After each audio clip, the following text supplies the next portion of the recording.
नमस्कार। स्वागत है आप सभी का मेरे YouTube channel Suhana Safar with Kalpana में। तो दोस्तों, आज हम पढ़ेंगे मुंशी प्रेमचंद्र की लिखी कहानी कोई दुख ना हो तो बकरी खरीद लो। उन दिनों दूध की तकलीफ थी।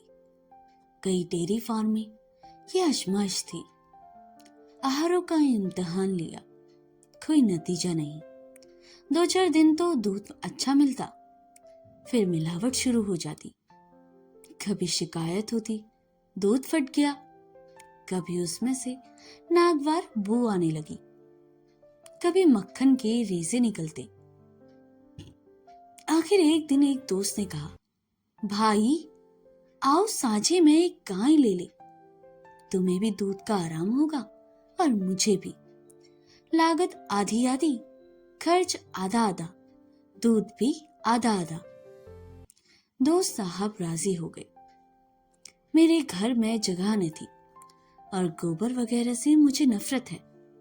उनके मकान में काफी जगह है, इसलिए प्रस्ताव हुआ कि गाय उन्हीं के घर रहेगी। इसके बदले में उन्हें गोबर पर एक छत्र अधिकार रहे। वह उसे पूरी आजादी से पाथे, उपले बनाए, घर लिपे, पड़ोसियों को दे या किसी आयुर्वेदिक उपयोग में लाए। इकरार करने वाले को इसमें किसी प्रकार की आपत्ति या प्रतिवाद न होगा और इकरार करने वाला सही होश हवास में इकरार करता है कि वह गोबर पर कभी अपना अधिकार जमाने की कोशिश न करेगा और न किसी का इस्तेमाल करने के लिए आमादा करेगा। दोस्त आने लगा। रोज रोज की झंझट से मुक्ति मिली। एक हफ्ते तक किसी तरह की शिकायत ना पैदा हुई।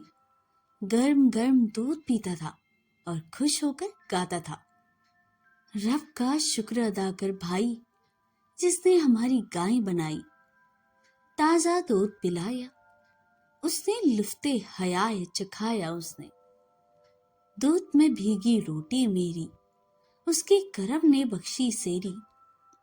खुदा की रहमत की है मूरत, कैसी भोली भाली सूरत। मगर धीरे धीरे यहाँ पुरानी शिकायतें पैदा होने लगी। यहाँ तक नौबत पहुंची कि दूध सिर्फ नाम का दूध रह गया है। कितना ही उबालो, ना कहीं मलाई का पता, ना मिठास का। पहले तो शिकायत कर लिया करता था, इससे दिल का बुखार निकल जाता था। शिकायत से सुधार ना होता तो दूध बंद कर देता था। अब तो शिकायत का भी मौका ना था। बंद कर देने का जिक्र ही क्या, भिखारी का गुस्सा अपनी जान पर, पियो या नाले में डालो। 8 आने रोज का नुकसान किस्मत में लिखा हुआ था। बच्चा दूध को मुंह न लगाता, पीना तो दूर रहा। आधो आध शक्कर डालकर कुछ दिनों दूध पिलाया तो फोड़े निकलने शुरू हो गए और मेरे घर में रोज बमचक मची रहती थी। बीवी नौकर से फरमाती, दूध लेकर जाकर उस पर सिर पर पटका। मैं नौकर को मना करता। वह कहती, अच्छे दोस्त हैं तुम्हारे, उसे शर्म भी नहीं आती। क्या इतना अहमक है कि इतना भी नहीं समझता कि यह लोग दूध देकर क्या कहेंगे। गाय को अपने घर मंगवा लो, बला से बदबू आएगी, मच्छर होंगे, दूध तो अच्छा मिलेगा, रुपए खर्चे हैं तो उसका मजा तो मिलेगा। चड्ढा साहब मेरे पुराने मेहरबान हैं, खासी बेतकल्लुफी है उनसे।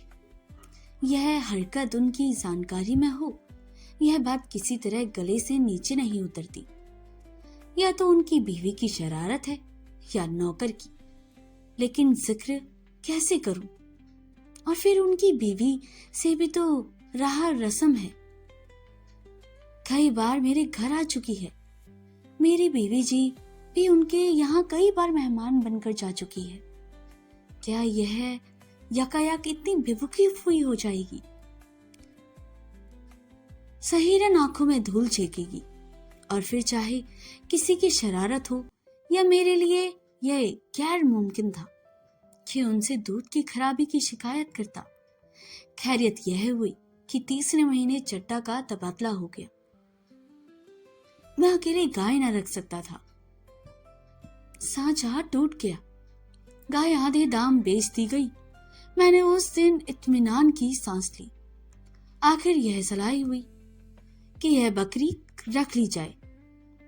वह बीच आंगन के कोने में पड़ी रह सकती है। उसे धोने के लिए न ग्वाले की जरूरत है, न उसका गोबर उठाने की, नान धोने की या चारा भूसा डालने के लिए किसी आयरन की जरूरत है। बकरी तो मेरा नौकर भी आसानी से धो लेगा। थोड़ी सी चोकर डाल दी जाए। चलिए, किस्सा तमाम हुआ। फिर बकरी का दूध फायदेमंद भी ज्यादा है। बच्चों के लिए खास तौर पर जल्दी हजम हो जाता है, ना गर्मी करे ना सर्दी, स्वास्थ्य वर्धक है। संयोग से मेरे यहाँ जो पंडित जी मेरे मसौदे ने नकल करने आया करते थे, इन मामलों में काफी तजुर्बेकार हैं। उनसे जिक्र आया तो उन्होंने एक बकरी की ऐसी स्तुति गाई, उसका ऐसा कसीदा पड़ा कि मैंने देखे ही उसका प्रेमी हो गया। पंचाही नस्ल की बकरी है, ऊंचे कद की, बड़े बड़े थन जो जमीन से लगते चलते हैं। बेहद कमखोर लेकिन बेहद दुहार।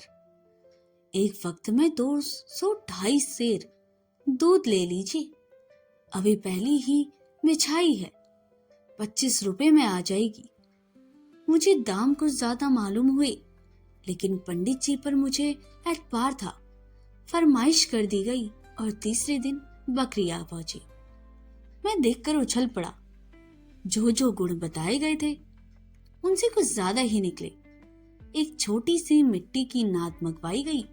चौकर का भी इंतजाम हो गया। शाम को मेरे नौकर ने दूध निकाला तो सचमुच 2.5 सेर। मेरी छोटी पतीली लबालब भर गई थी। अब मसूलो ढोल बजाएंगे और यह मसला इतने दिनों के बाद जाकर कहीं हल हुआ।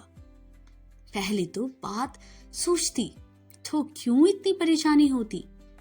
पंडित जी का बहुत बहुत शुक्रिया अदा किया। मुझे सवेरे तड़के और शाम को उसकी सींग पकड़ने पड़ते थे। अब आदमी दुख पाता था, लेकिन यह तकलीफ उस दूध के मुकाबले में कुछ ना थी। बकरी क्या है, कामधेनु है।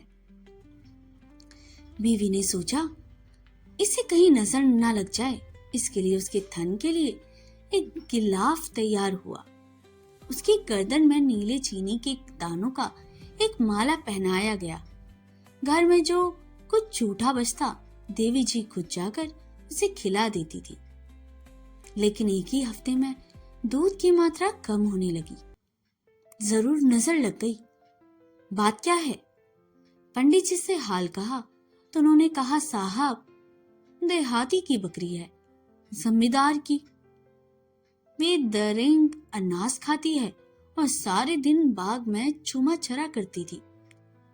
यहाँ बंदे बंदे दूध कम हो जाए तो ताज्जुब नहीं, इसे जरा टहला दीजिएगा।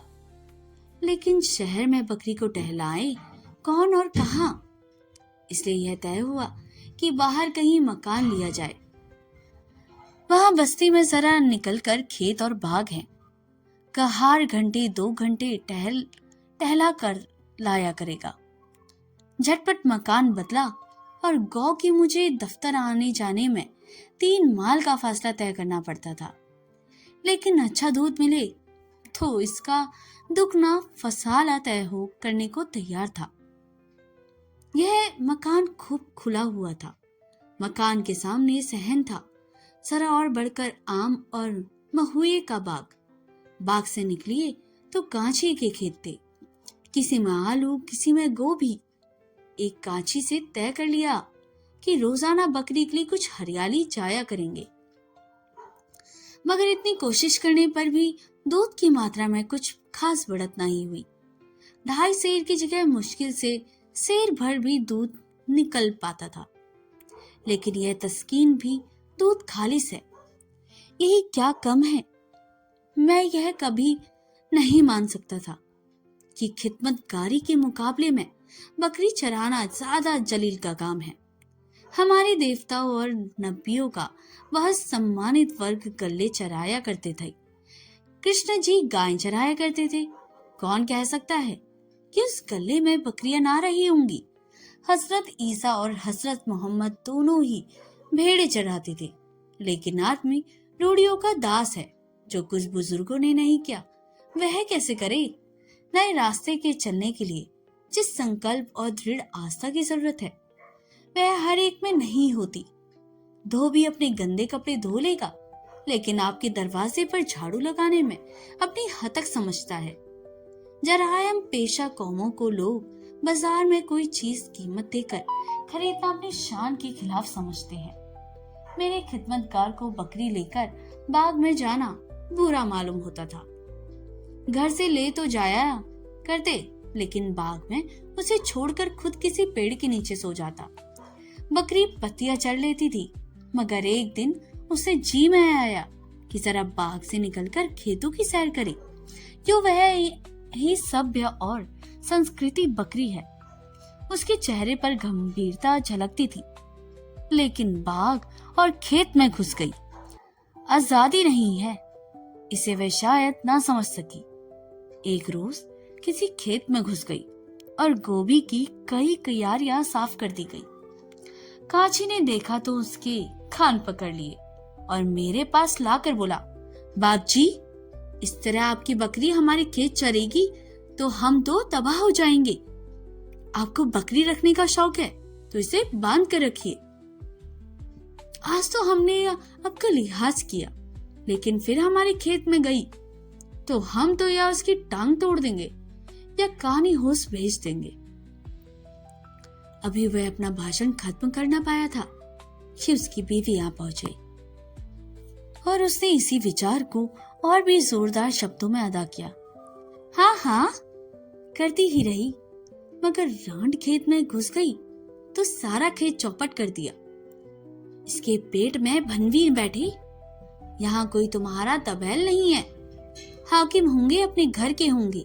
बकरी रखना है तो बांध कर रखो, नहीं गला ऐठ दूंगी। मैं भीगी बिल्ली बना हुआ खड़ा था। जितनी फटाक आज सहनी पड़ी उतनी जिंदगी में कभी ना सही। और जिस धीरज से आज काम लिया, अगर उसे दूसरे मौके पर काम लिया होता तो आज आदमी होता। कोई जवाब नहीं सूझता था, बस यही चाहता था कि बकरी का गला घोट दूं और खिदमतगार का 150 हंटर जमाऊं। मेरी खामोशी से वह औरत भी शेर हो जाती थी। आज मुझे मालूम हुआ कि किन्हीं किन्हीं मौकों पर खामोशी नुकसानदेह भी साबित होती है। खैर, मेरी बीवी ने घर में एक गुल गपाड़ा सुना तो दरवाजे पर आ गई तो हेकड़ी से बोली, तू कौन हो जी, पहुंचा दे या क्या करेगी? नाहक टर कर रही है घंटे भर से। जानवर ही है, एक दिन खुल गई तो क्या उनकी जान लेगी? खबरदार, जो एक बार भी मुंह से निकाली। क्यों नहीं खेतों के चारों तरफ झाड़ लगा देते? कांटों से रूद दे। अपनी गति तो मानती नहीं, ऊपर से लड़ने आई है। अभी पुलिस में इत्तला कर दे तो बंदे बंदे फिरो। देवी जी ने गर्वपूर्वक उत्तर दिया, मेरा एहसान तो ना मानोगे कि शैतानों को कितनी आसानी से भगा दिया। लगे उल्टे डांटने। गवारों को राह बतलाने का शक्ति के सिवा कोई दूसरा तरीका नहीं है। सज्जनता या उदारता उनकी समझ में नहीं आती। मुझे यह लोग कमजोरी समझते हैं और कमजोर को कौन नहीं दबाना चाहता। खिदमतगार से जवाब तलब किया तो उसने साफ साफ कह दिया, साहब, बकरी चराना मेरा काम नहीं है। मैंने कहा, तुमसे बकरी चराने का कौन कहता है?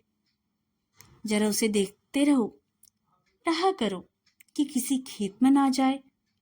इतना भी तुमसे नहीं हो सकता? मैं बकरी नहीं चरा सकता साहब, कोई दूसरा आदमी रख लीजिए। आखिर मैंने खुद काम शाम को उसे बाग में चरा लेने का फैसला किया। इतने जरा से काम के लिए एक नया आदमी रखना मेरी हैसियत से बाहर था और अपने इस नौकर को जवाब भी देना नहीं चाहता था, जिसने कई साल तक वफादारी से मेरी सेवा की थी।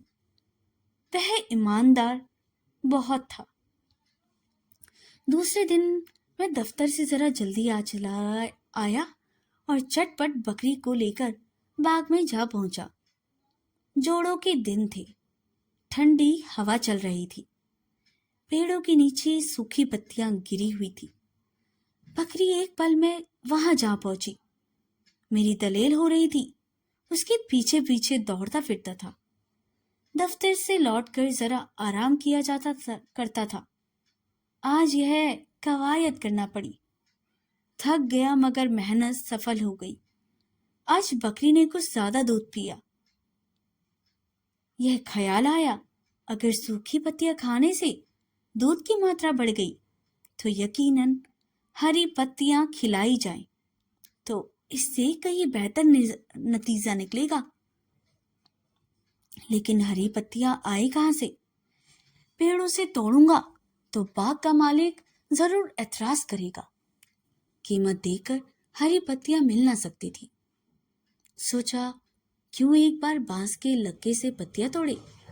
मालिक ने शोर मचाया तो उससे आरजू मिन्नत कर लेंगे।